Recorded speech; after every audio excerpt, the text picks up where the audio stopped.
मंदोदरी की भूमिका और उनका संघर्ष, जो रावण के अधिनियमों के खिलाफ खड़ी रहीं, यह दर्शाता है कि वह वास्तव में एक मजबूत और साहसी महिला थीं। उनकी साहसिकता का प्रमाण तब सामने आया जब उन्होंने रावण को माता सीता को सम्मानपूर्वक लौटाने की सलाह दी। हालांकि रावण ने उनकी शुद्ध और विवेकपूर्ण राय को अनसुना कर दिया। यह इस बात का संकेत है कि मंदोदरी की बुद्धिमत्ता और दूरदर्शिता ने उन्हें एक अद्वितीय स्थान दिया।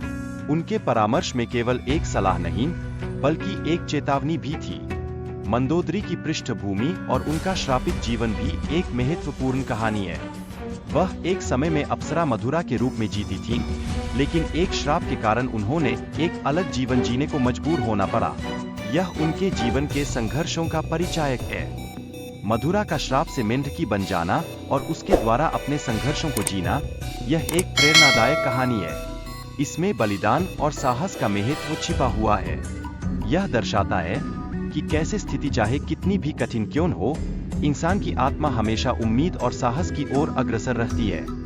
इस बीच सांप के खतरे से बचने के लिए मधुरा ने खीर के बर्तन में कूदकर अपनी जान की परवाह नहीं की। यह घटना उसकी महानता और बहादुरी को उजागर करती है। उसने अपनी जान की परवाह न करते हुए दूसरों की सुरक्षा के लिए एक बड़ा बलिदान दिया।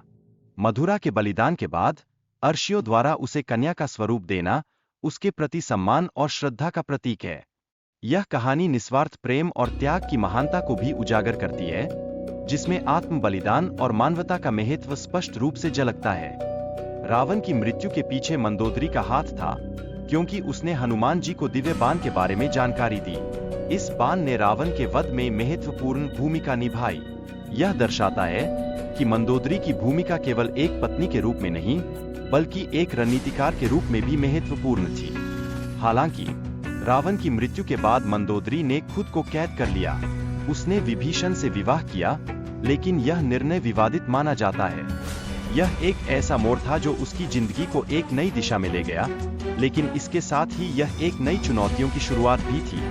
इस प्रकार मंदोदरी की कहानी बलिदान, साहस और विवेक की कहानी है। उनकी जीवन यात्रा हमें यह सिखाती है कि एक सच्ची शक्ति केवल बाहरी ताकत में नहीं, बल्कि आंतरिक साहस तथा समझ में होती है।